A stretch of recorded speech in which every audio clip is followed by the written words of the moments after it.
జై నలవీర గంగా భవాని అమ్మవారి జాతరలో భాగంగా సిటిఎం నందు ఈవేళ అమ్మవారు ఆలయ ప్రవేశం చేస్తున్నారు. ఇది ప్రతి మాఘ పౌర్ణమికి అమ్మవారు ఆలయ ప్రవేశం చేస్తే ఇక్కడ కార్యక్రమాలన్నీ ప్రారంభిస్తాయి. ఉదయం అమ్మవారికి పంచామృత అభిషేకము, హారతి అన్ని అర్చకుల ఆధ్వర్యంలో నిర్వహించడం జరిగింది. అలాగే రేపు సిద్ధుల భుక్తి, పల్లెల బాణాలు అనే కార్యక్రమం జరుగుతుంది. అనగా 2వ తేదీ. 3వ తేదీ రాత్రి తిరునాళ చాందినీ బండ్లు అయితే ఏమి, వివిధ రకాల కళారంగాలకు చెందిన మొత్తం ప్రతి ఒక్కరు ఇక్కడ పాల్గొని అమ్మవారి జాతరలో వాళ్ళ భక్తిని చాటుకుంటారు. అలాగే 4వ తేదీ పగలు తిరునాళ అనేది అత్యంత వైభవంగా జరుగుతుంది. ఈ ఏర్పాట్లన్నీ ఆలయ కమిటీ ద్వారా మేమందరం కలిసి ఘనంగా ఏర్పాటు చేశాం. ఇక్కడ సెక్యూరిటీ పరంగా కూడా మనకు కొత్తగా మదనపల్లి జిల్లా అయింది కాబట్టి ఇంకా మనకు భద్రత పెరిగింది. దాన్ని కూడా గౌరవ ఎస్పీ, డిఎస్పీ అలాగే మన తాలూకా సిఐ గారు కూడా వారి ఆధ్వర్యంలో గట్టి బందోబస్తు ఏర్పాటు చేయడం జరిగింది.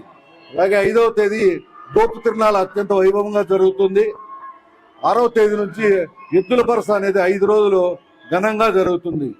ఈ జాతరకు వివిధ రాష్ట్రాల నుంచి వచ్చే భక్తులు కూడా అమ్మవారికి మొక్కులు తీర్చుకొని అమ్మవారి ఆశీస్సులు పొంది శుభాలు కలగాలని మనస్ఫూర్తిగా కోరుకుంటూ జై నలవీర గంగా భవాని. సిటిఎం కొత్తవారపల్లి, సిటిఎం 2 దుర్గవనపల్లి గ్రామస్తులు వెలిసిన నలవీర గంగా భవాని తిరునాళ శుద్ధ పౌర్ణమి ఫిబ్రవరిలో శుద్ధ పౌర్ణమి నాడు అమ్మవారి జాతర ప్రారంభమవుతుంది. ఈరోజు 1వ తేదీ అనగా అమ్మవారు వనవాసం ఇక్కడ చేస్తారు. రంగరంగ వైభవంగా కూడా అమ్మవారిని ఊరేగింపుతో వస్తూ ఉంది. ఈ దినము జాగారం అనేది కూడా జరుగుతుంది. ఆసాది వాళ్ళు భక్తి గీతాలతో కూడా జాగరణ అనేది కూడా చేస్తారు. రేపు భక్తి శుద్ధి అనే కార్యక్రమంతో పల్లె వాళ్ళందరూ కూడా పానాలు పెడతారు. రేపు సాయంత్రము నైట్ అమ్మవారి యొక్క ఊరేగింపు అత్యంత వైభవంగా జరుగుతుంది. మన్నాడు 3వ తేదీ మంగళవారం నాడు రైతనాలు అనే కార్యక్రమం, సిల్లు అనే కార్యక్రమంతో రైతనాలు స్టార్ట్ అవుతుంది. ఊర్లో ఉండే కస్బా వాళ్ళందరూ కూడా బాణాలు సమర్పించి అమ్మవారికి మొక్కులు చెల్లించుకుంటారు. అమ్మవారు చాలా పవిత్రమైనది. పడమట మండలాలు అంటే మన చిత్తూరు జిల్లా కానీ, తిరుపతి జిల్లా కానీ, కడప జిల్లా కానీ ఏ జిల్లాలు కూడా ఈ ఫిబ్రవరిలో వచ్చే శుద్ధ పౌర్ణమి నాడు అమ్మవారి జాతర అని మనం చెప్పుకునే కూడా అందరికీ తెలుస్తుంది.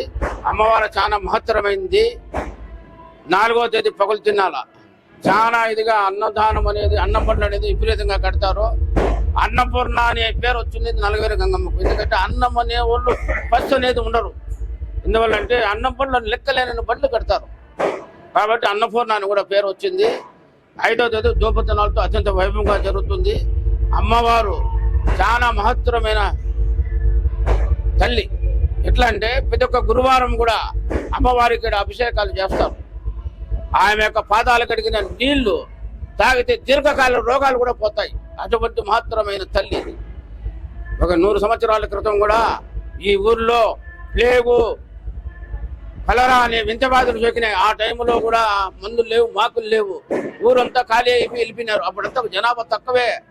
కానీ అందరూ వచ్చి అమ్మవారిని మొరం కట్టుకుంటే రాయి నీరు అయ్యే టైంలో అమ్మవారు మనుషు రూపం దాల్చి ఆవు పంచితుమ్మతో, యాప మండలతో ఊరును శుద్ధి చేసి తెల్లారుతోనే ఆ యొక్క వింత రోగాలను కూడా తరిమినంత మహత్తరమైన తల్లి.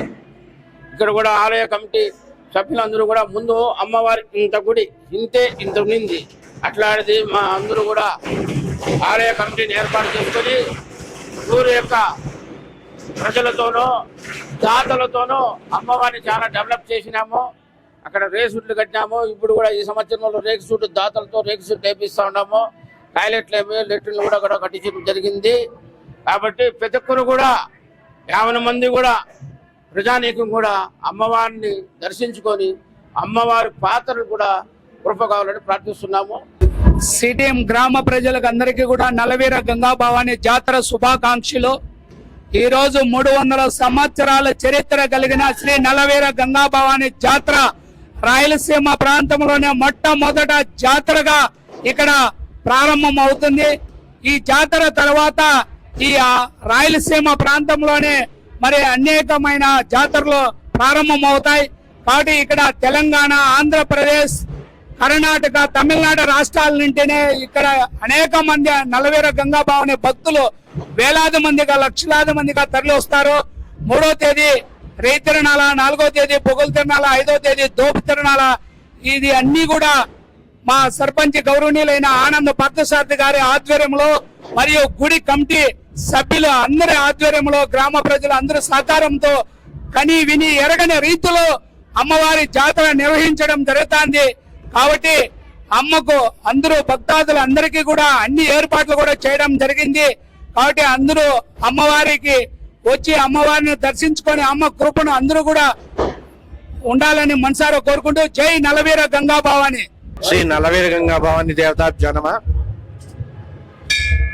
దాదాపు 300 సంవత్సరాల పైగా ఈ ఆలయంలో ఈ జాతర అనేది నిర్వహించడం జరుగుతోంది. ప్రతి సంవత్సరం కూడా దిగ్విజయంగా ఈ జాతరను నిర్వహిస్తూ వస్తున్నారు. గత 5 సంవత్సరాలుగా ఆలయం అభివృద్ధి చెందుతూ వస్తూ ఉంది. మీకు భక్తులకు అందరికీ కూడా నలవీర గంగా భవాని కోరికలు తీర్చే కొంగు బంగారంగా ఉంటుంది. ఈమె చాలా మహత్తరమైనటువంటి శక్తి కలిగింది. ఈమె శక్తికి ఉదాహరణ కరోనా సమయంలోనే అందరికీ తెలిసింది. భారతదేశం మొత్తం కరోనాతో విలవిల్లాడుతూ ఉంటే అమ్మవారి జాతర సమయం వచ్చిన తర్వాత జాతరకి ఎలాంటి విఘ్నము లేకుండా కరోనా తగ్గడం జరిగింది. జాతర అయిన తర్వాత మళ్ళీ కరోనా వచ్చిన 2 సంవత్సరాలు అదే విధంగా జరిగింది. చుట్టుపక్కల అన్ని జాతరలు నిలిచిపోయినా కూడా ఈ అమ్మవారి జాతర దిగ్విజయంగా జరిగింది. ముందు కూడా జరగబోతుంది అని ఆశిస్తున్నాం.